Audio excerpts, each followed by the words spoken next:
जैसा कि थंबनेल के अंदर आपने देख लिया होगा, आज हम सप्लाई एंड डिमांड जोन को कवर करने लगे हैं और आपको वो कुछ सिखाएंगे जो आप इससे पहले नहीं जानते होंगे।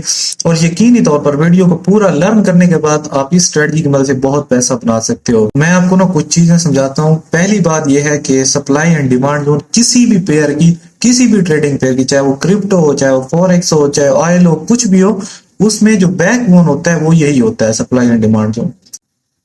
तो चलिए समझते हैं एक अच्छा कौन सा सप्लाई एंड डिमांड जोन होता है, स्ट्रॉन्गर सप्लाई डिमांड जोन कौन सा होता है, कौन से ऐसे सप्लाई एंड डिमांड जोन है जिन्हें हमने अवॉइड करना है, जिनमें हमने ट्रेड नहीं करनी।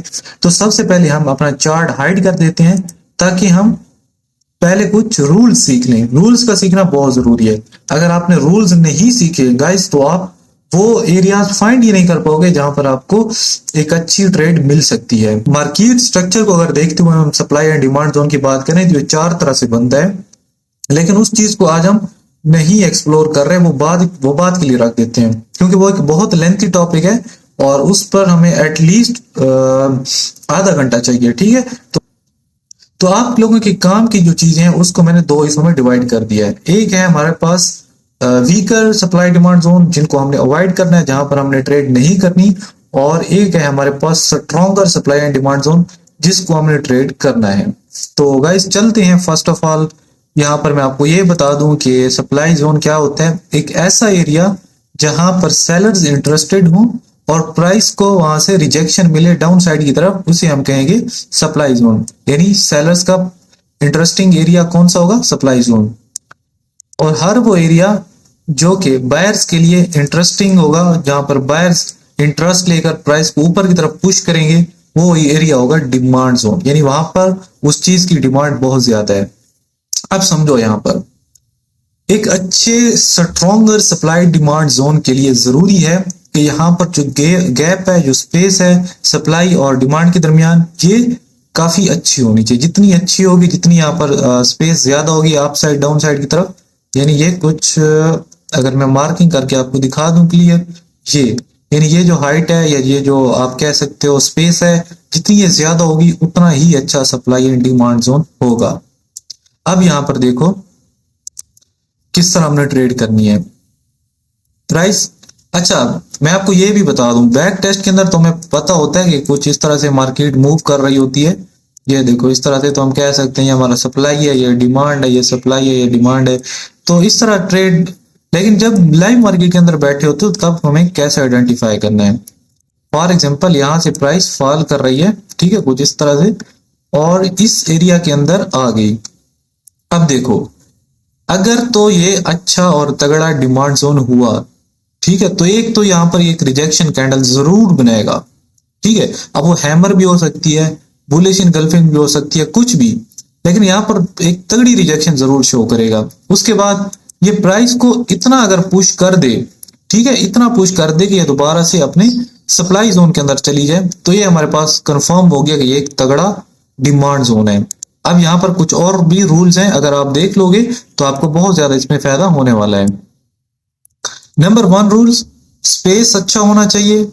नंबर 2 रूल्स, यहां पर एग्रेसिव सेलिंग होनी चाहिए। ठीक है, ये जो सेलिंग हो रही है, ये जितनी एक्सटेंडेड रेंज कैंडल्स होंगी या बड़ी कैंडल्स होंगी और फिर यहाँ पर आकर ये एरिया इसे स्टॉप कर लेगा, तो मान लेना कि ये एक अच्छा डिमांड जोन है।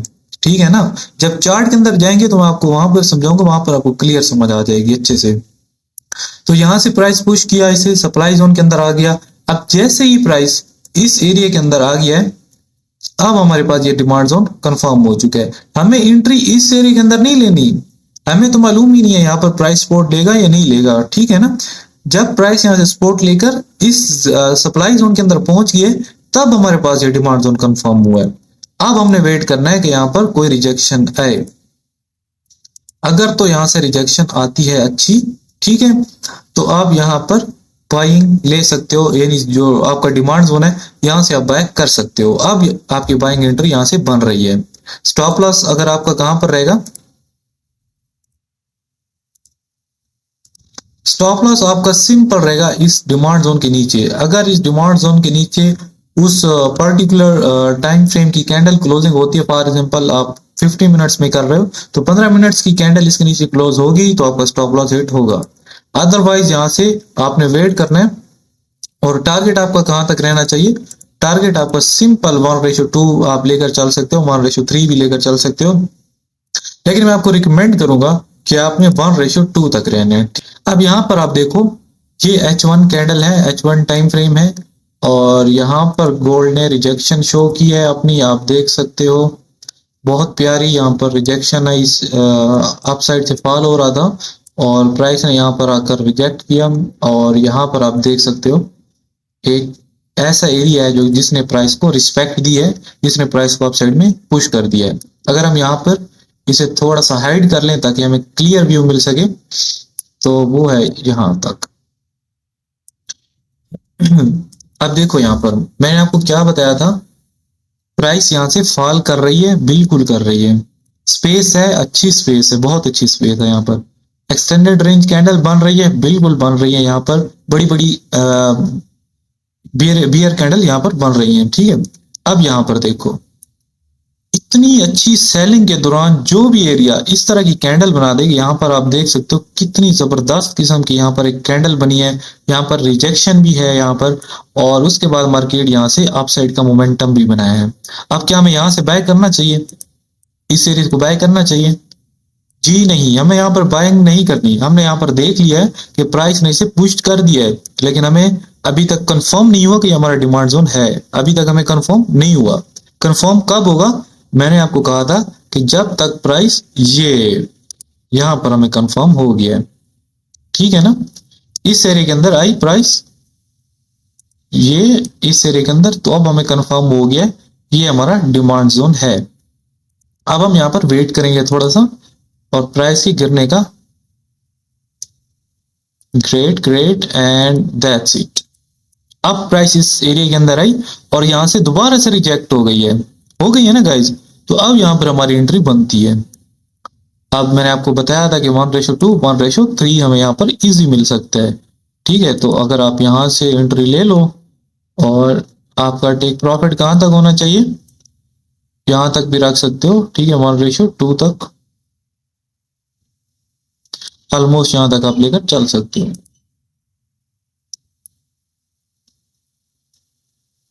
ये देखिए आपका टारगेट यहाँ पर क्लियर हिट हो चुका है। तो गाइज इस तरह करके एक स्ट्रॉन्गर डिमांड सप्लाई जोन को आपने आइडेंटिफाई करना है, अपने रूल्स याद रखने जो कि मैंने आपको अच्छे से समझा दिए हैं। अब चलते हैं कि वीकर सप्लाई डिमांड जोन कौन से होते हैं। ये गोल्ड का 5 मिनट टाइम फ्रेम चार्ट है, और यहाँ पर आप देख सकते हो कि मैंने आपको कुछ रूल्स बताए थे कि सबसे पहले हमें ये देखना है कि स्पेस कम है या ज्यादा। ये स्पेस कम है, तो ये हमें मालूम यहाँ से हो गया कि ये जो सपोर्ट एंड रेजिस्टेंस या सप्लाई डिमांड जोन है ये वीकर है, ये कुछ स्ट्रॉन्ग नहीं है और हमें इसे अवॉइड करना चाहिए। अब यहाँ पर देख सकते हो आप कि किस तरह मार्केट ने यहाँ पर मैनिपुलेट किया है। यहाँ से मार्केट नीचे गई है, यहाँ पर ब्रेकआउट पर सेलर्स को एंटर करवाया है, बायर्स के यहाँ पर स्टॉप लॉस हंट किए हैं, और फिर उसके बाद दोबारा से मार्केट ऊपर चली गई, और यहाँ पर जितने भी सेलर्स के स्टॉप लॉस थे हंट किए और अपने सप्लाई जोन के अंदर आ गई। सप्लाई जोन के अंदर आकर फिर से रिजेक्शन ली और दोबारा नीचे आई, और यहाँ पर फिर से अगेन स्टॉप लॉसेस लिए, और फिर मार्केट अब देखते हैं क्या करती है। ये देखो दोबारा से अपसाइड का मोमेंटम बना लिया है। तो ये एक वीकर सप्लाई डिमांड जोन होते हैं, इनको आपने अवॉइड करना है। अब यहाँ पर एक इसकी सेकंड जो मैंने आपको बताई थी कि कैंडल्स छोटी छोटी होगी, यहाँ पर आप देख सकते हो कैंडल्स भी को मजे वाली कैंडल यहाँ पर नहीं बन रही है, बस वीक्स ज्यादा वीक्स पर वीक्स बन रही है, इंड्यूसमेंट्स हो रही हैं, और कुछ स्ट्रॉन्ग कैंडल्स नहीं बन रही सिवाय इस एरिया के जो कि एक स्ट्रॉन्ग सेलिंग हुई है। तो ये हमें कंफर्म हो गया कि ये ऐसे जो सप्लाई डिमांड जोन है उनको हमने अवॉइड करना है। अब इंशाल्लाह गाइस आपको ये वीडियो पसंद आई तो आपने लाइक कर देना है, और नीचे कमेंट्स करके बताना है कि सप्लाई डिमांड जोन पर जो ब्रेकआउट्स होते हैं और फेक आउट्स होते हैं वो किस तरह आइडेंटिफाई करने हैं। उन पर एक अलग से मैं वीडियो बनाऊंगा, क्योंकि अगर मैं हर चीज़ को यहीं ऐड कर दूं तो ये सब कुछ मिक्सअप हो जाएगा और आपको समझ कुछ नहीं आएगा। आज इस वीडियो के अंदर आपने सीखा कि किस तरह एक अच्छा supply zone demand zone mark किया जाता है, और किस तरह से आप मार्केट में जो ट्रेड प्लान करनी होती है सप्लाई पर या डिमांड पर, वो किस तरह आपने और कौन से जोन इसके अंदर करनी है। इंशाल्लाह गाइस नेक्स्ट वीडियो के अंदर हम सीखेंगे किस तरह फेक आउट्स ब्रेकआउट से बचना है, और किस तरह हम अपने प्रॉफिट्स को मजीद अच्छा और सिक्योर बना सकते हैं। तो गाइज आपसे रिक्वेस्ट है कि आपकी सपोर्ट यही होगी, हमारे चैनल सब्सक्राइब कर दें और वीडियो को लाइक करके नीचे कमेंट्स कर दें कि वीडियो आपको अच्छी लगी है या नहीं। Thank you. अल्लाह हाफिज़।